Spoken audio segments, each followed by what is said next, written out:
In this episode of Trekking Through Compliance, we take up all our yesterdays.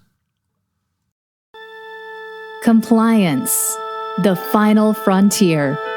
Tom Fox is the voyager of Trekking Through Compliance. His mission?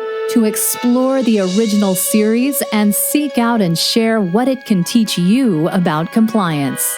Here's your host, Tom Fox.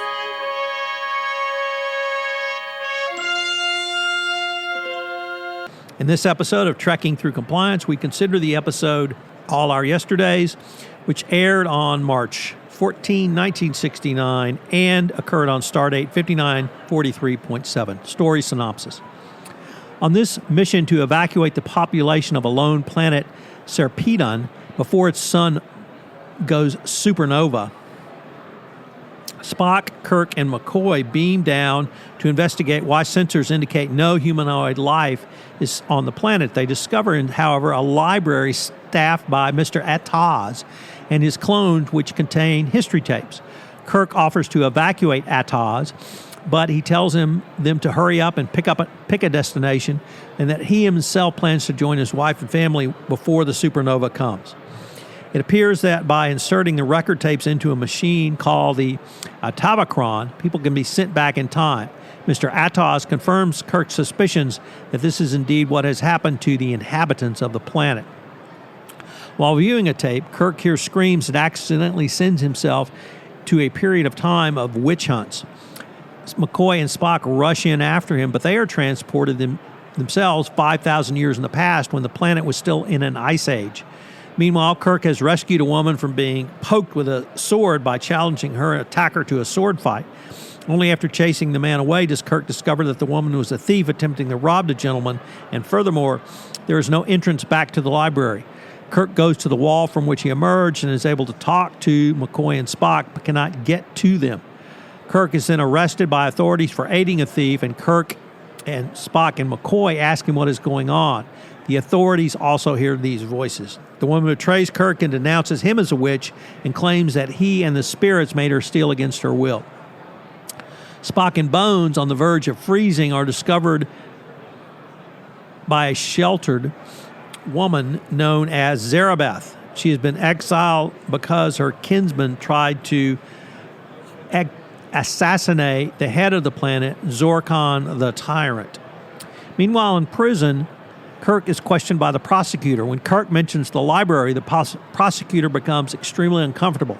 At first, he tries to maintain that Kirk might be innocent. But when the guard insists he heard the voices talking to Kirk, he is forced to back off. When Kirk starts repeating the word library to the prosecutor, he gets flustered and rushes out, saying he wants nothing to do with Kirk. Back in the Ice Age, Zarabeth tells Spock that the Atoz alters cell structure and that she cannot return to the future. Meanwhile, Kirk escapes from his cell and grabs the guard who tried to pour soup into his bowl and knocks the guard out. When the prosecutor comes to take Kirk to the Inquisition, Kirk realizes he is also sent from the future and threatens to denounce him as a witch if he does not help Kirk. The prosecutor informs Kirk that the Atoz alters cell structure and brain patterns to prepare people for the past. The prosecutor has been prepared and cannot return. But Kirk can survive only a few hours in the time that he's sent to and must return. Kirk then finds his way back to the brick wall from which he emerged and steps back into the library. Mr. Atoz insists that Kirk be prepared, and Kirk is forced to lock one copy of him in a closet and knock another out. The real Mr. Atoz then arrives and zaps Kirk, knocking him out. Back in the Ice Age, Spock's personality is slipping to that of a barbaric Vulcan of 5,000 years in the past. He falls in love with Zarabeth and believes when she tells him that he cannot go back. McCoy notices the change in Spock and guesses that Zarabeth is not being completely truthful in order to keep Spock with her.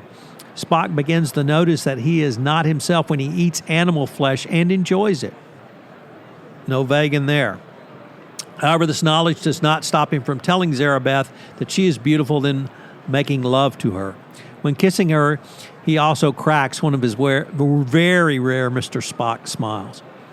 Meanwhile, Kirk has managed to recover enough to avoid having Mr. Atoz wheel him onto the Actravacron. He overpowers Atoz and forces him to help locate Spock and McCoy by trying various discs. McCoy has somehow figured out that it is only Zarabeth who cannot return and confronts Spock with this fact, as well as the fact that he has reverted to the mental state of his barbarian ancestors. Spock manages to drag himself away from Zarabeth and returns with McCoy to the library by following Kirk's voice. With everyone back, Mr. Atoz puts in a disc and rushes to join his family before it's too late. Kirk, Spock, and McCoy then return to the Enterprise just as it warps out as the star supernovas. Fun fact. The screenwriter for this episode, Jean Lassette Areste, was a UCLA librarian at the time she wrote the script. Her word choice for the name of the librarian, Mr. Atoz, is a wordplay, a librarian named A to Z. The name for the character was selected to suggest how one might search a library, i.e. from A to Z. So this is my tribute to all the librarians out there, all the books they have given us, and how they've made this world a better place. And a special thanks to Andrew Carnegie, who funded the Carnegie Library in my hometown of Bryan, Texas. So we had some interesting continuity issues in this episode. According to the Stardate, this episode is chronologically the last of the series, even though its production number and air date are earlier than Turnabout Intruder. It's also the last episode of time travel in TOS. This is the only episode of Star Trek, the original series, or indeed any series, to ever mention a physiological limitation on time travel. According to Mr. Atoz, one had to undergo what he termed preparation for the era which they would travel to. Failure to do so would result in death in a few hours. Additionally, one could not return to the present era for the same reason, as in the reason Zarabeth could not accompany Spock and McCoy back to the present time. It is not known whether this was a result of how the Avatatron worked or the planet's atmosphere or something unique to its inhabitants. Additionally, this is the only Star Trek story which ever mentions mental changes to travelers traveling to the past. Spock found himself reverting to the savage nature of Vulcans of that time period. Curiously, however, McCoy did not find himself reverting to the relative savagery or intelligence of humans from 5,000 years ago. This could be interpreted to mean that humans have changed little in 5,000 years, technology notwithstanding. Or it could reflect Spock's telepathy. We have seen how linked he is to the Vulcan people, for instance, when the Intrepid was destroyed. In TAS, the animated series, in the Counterclock incident, it briefly references the fact of the Enterprise's presence near Beta Niobe when the supernova began its explosion. What are the compliance takeaways from this one? Well, the specific targeting by Mr. Atoz of preparing people and then sending them to a designated time made me really think about your compliance training, particularly in terms of targeted training. So are you engaging in targeting training, meaning are you giving training not only to high-risk employees, but are you giving them the training they need? So, for instance, are you training them on, if they're going overseas, some of the areas that they may be asked to pay a bribe or extorted from? Have you given them specific training around how to resist a bribe? Have you given them, now with the antitrust divisions, evaluation of corporate compliance programs for antitrust out, if you're sending employees to trade shows, have you given them specific training around antitrust compliance? So are you giving them targeted training? What about effectiveness of your training? Is your training effective? How do you know it's effective? Are you testing your employees? Are you simply testing them to see if they can get 80% within the first 10 minutes after taking the training? Or are you testing them out really 3, 6, and 9 months out? How are you determining if your training is effective? And finally, what's your training governance protocol? This was a concept presented to us, or to me rather, by Sean Rogers, head of training, compliance training at General Motors, around governance of your training.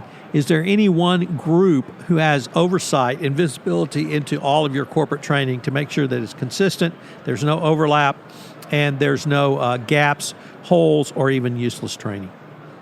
So I hope you'll join us tomorrow where we take up the final episode of the original series, Turnabout Intruder. If you enjoyed this episode of Trekking Through Compliance, you can help it grow by sharing it with the biggest Trek fan you know.